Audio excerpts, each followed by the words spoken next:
Cantrell, and this is Compassionate Journeys, conversations about home care and hospice presented by Home Health Foundation.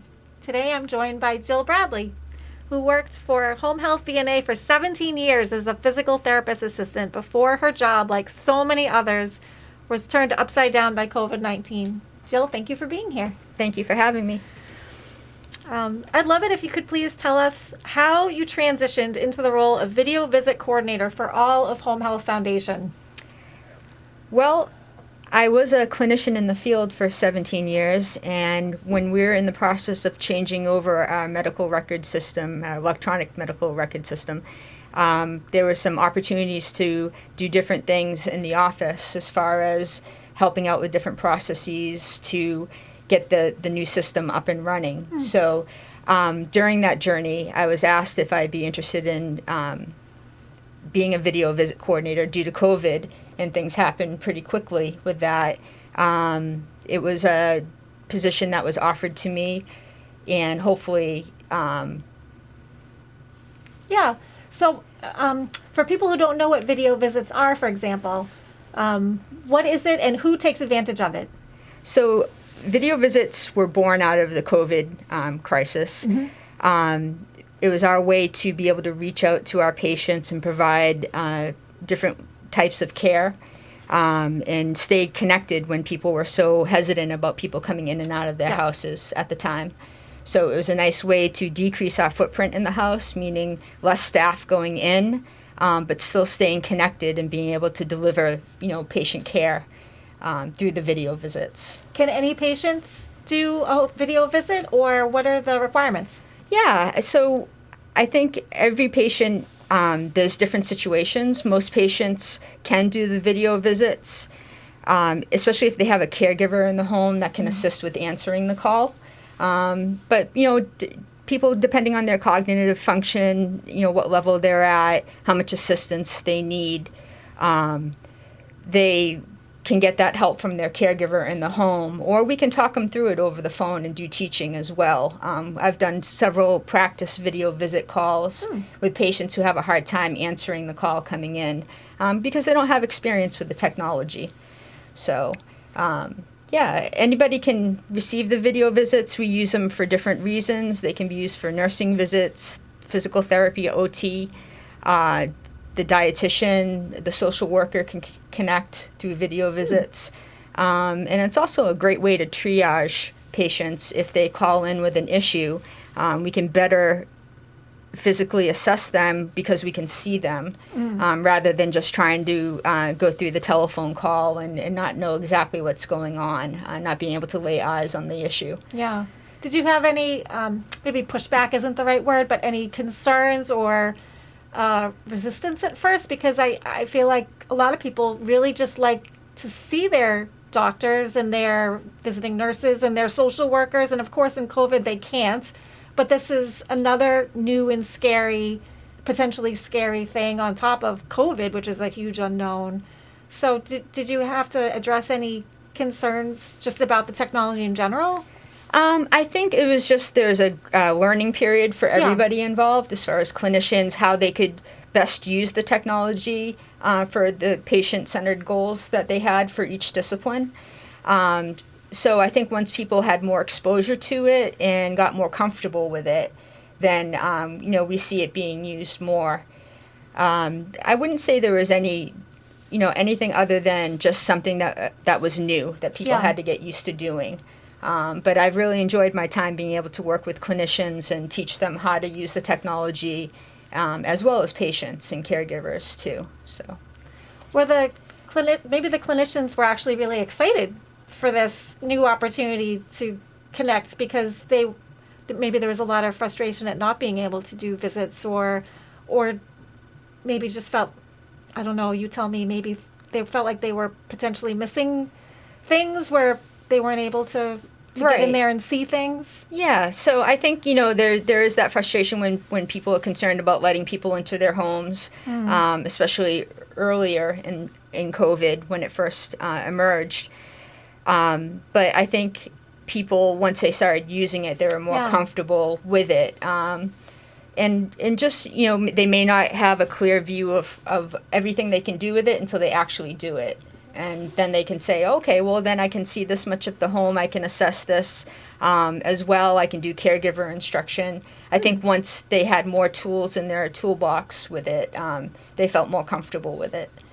Something else that you had mentioned to me too earlier, which I thought was, I hadn't thought of right away, but made a lot of sense to me, was the fact that that it might be comforting to a patient who can see people's expressions, whereas you and I right now are masked and we can see each other's eyes. We know we're smiling at each other, but it might be trickier.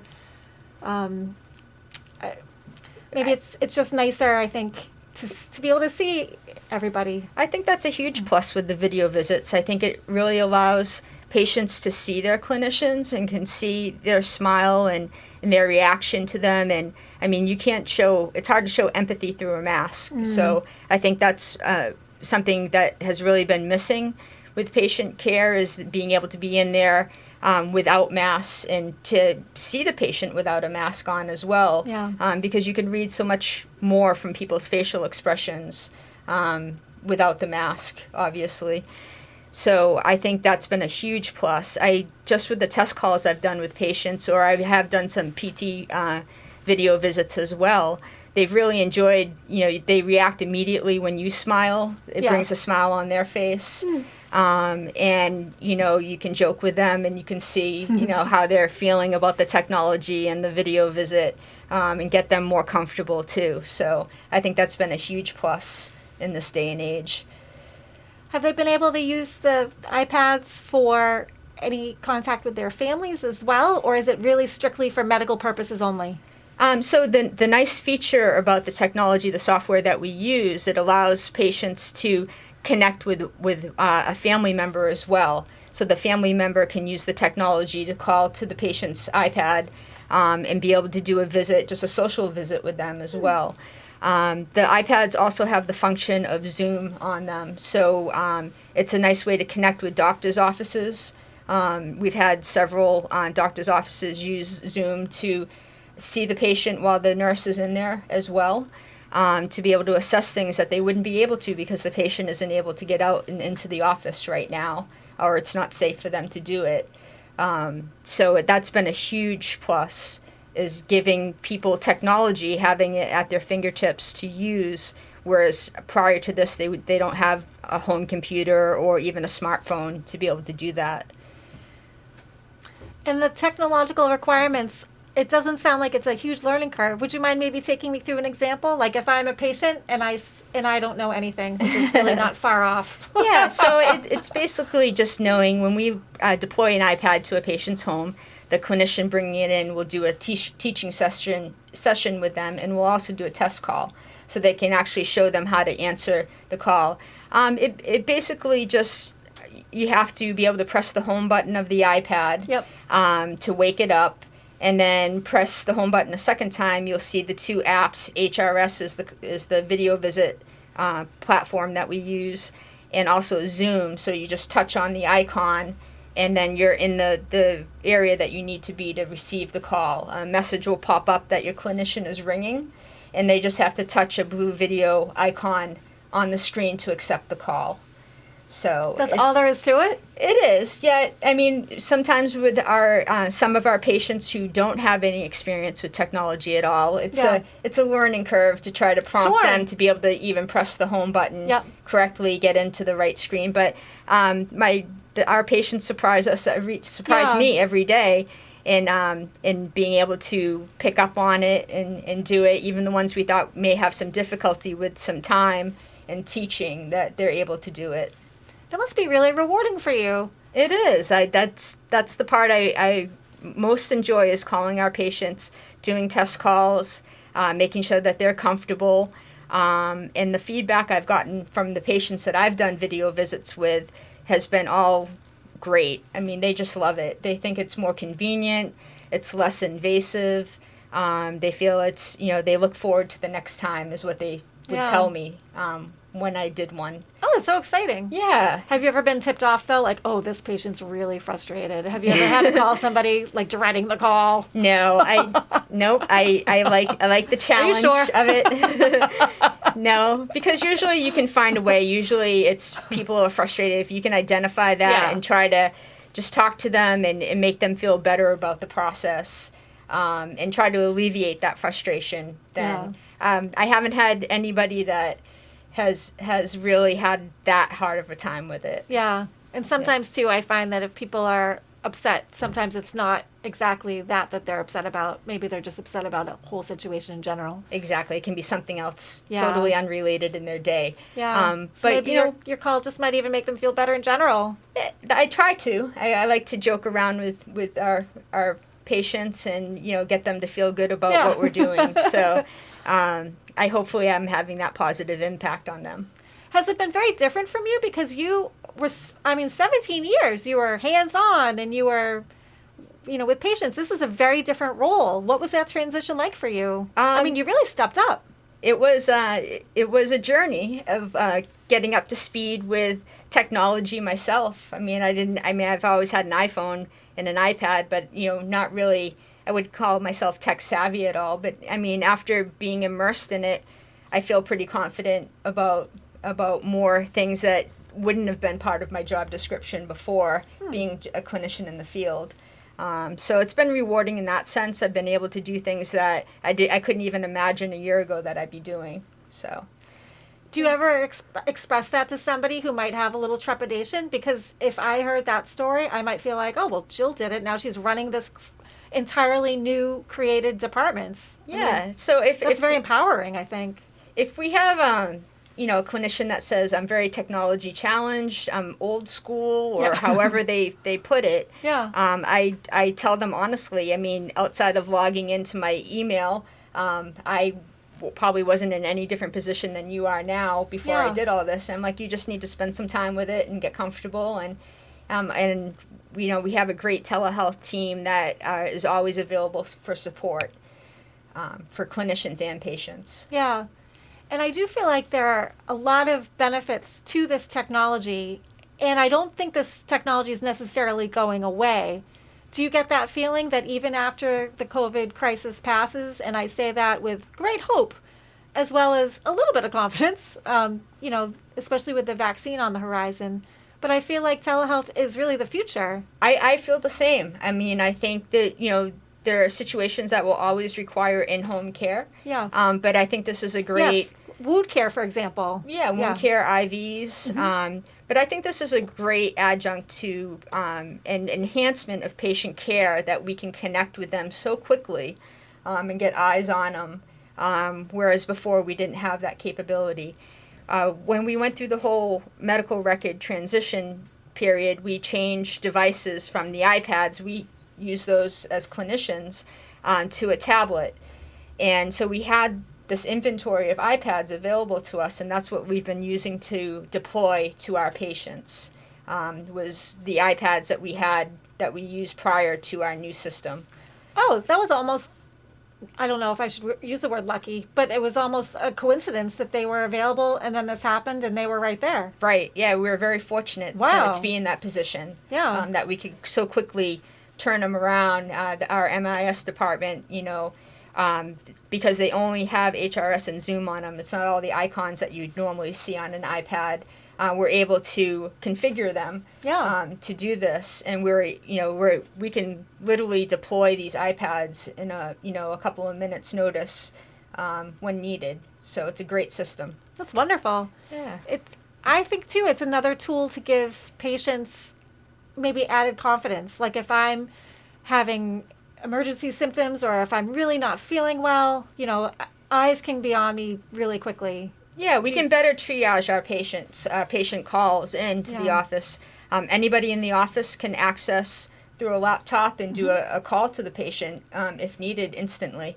That way we better know whether it's a more emergent issue that they need to, call 911 right away, or if it's something that, we'll schedule an in-home visit to address, or if it can wait to the next scheduled visit. That's a huge benefit. It is. It's definitely a big change that we didn't, a big plus that we didn't have available to us last year. Absolutely. Yeah. And Zoom too. I mean, Zoom, everybody hears it. I think a lot of older people, well, a lot of people of all ages, actually, I shouldn't have said that, but I mean, really, a lot of people use that now, and maybe if they feel like, oh, I don't know if I should be downloading that. There was a relative in my own life that felt like, oh, I'm missing all these meetings. You know, my garden club is meeting on Zoom, you know, but I don't know if I should download it or I don't know how this works. But if you've already introduced them to the technology and they have it right there, it seems to me that it gives them added confidence and connects them to so much more and just opens their world up a little bit more in this very isolating time. Right. And it allows families to be more in tune with what's going on with their loved ones, our patients. Yeah. Because they could literally Zoom in on a nursing visit if needed, if, you know, if multiple, you know, if the patient's son and daughter or whoever wanted to join in on the conversation, the patient wanted them to, then they could Zoom in on the session. And that way you're giving everybody the same information all at once. Yeah. So I think it's very important that we provide this service to our patients. That sounds critical, especially where families probably aren't visiting as well. Right. And they're probably just feeling like they're out of the loop or not as engaged. Right. And then, you know, after discharge, hopefully if they're comfortable enough with the technology, then their loved ones can get them, you know, a device to continue. Yeah. Once they've been exposed to it and get comfortable with the process of it. Yeah. Yeah. We've talked a lot about them in home health, but the devices are also used quite a bit at High Point House, which is our hospice and palliative care residence, which is part of Merrimack Valley Hospice. And I know that they're used there for some of the same reasons that we've already talked about, social workers, and even music therapy, I believe. Yeah. Is there anything that I'm forgetting? So the chaplains Yes. and music That's therapists. huge, yes. Yep. And social workers are prominent users of the technology and video visits because they're not doing in-home visits at this time. But it's really used quite widespread in hospice, even in the community as well. You know, once again, chaplains, social workers, Yeah. and the music therapists also. And it's great because it really allows just that more enhanced communication when you can see the family members with the patients and rather than just a phone call to address issues. Yeah. When you've been doing the training with patients, does anything stand out? Any specific comments or anything that anybody said? Or any stories that you've heard? Usually it's just some quick laughs about about the process of answering or what they're doing. Yeah, nothing big that I can think of right away, but you know, it always usually involves at least one laugh during the call, you know, trying to break the ice with it and getting people to feel good about, you know, doing it. So I've really enjoyed, like I said before, that process of contacting the patient and getting them more involved with it.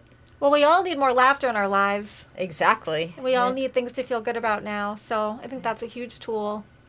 Yeah, absolutely. I mean, I think I would hope that as more time goes on that we're getting family members even more connected with our patients through the technology. And our support can also be extended to family members if they're, you know, want to download the app themselves to be able to do it and talk them through the process. So that's been a wonderful aspect of this as well. Oh, I'm so glad to know this. Well, thank you so much, Jill, for all this information. Yeah, well, I'm glad. I hope more people are, you know, in tune with video visits and using the video visits because I really feel it's a positive way to enhance our care for our patients. Absolutely. Yeah, like I said before, it seems like the future. Yes, I agree. Yeah. Thank you.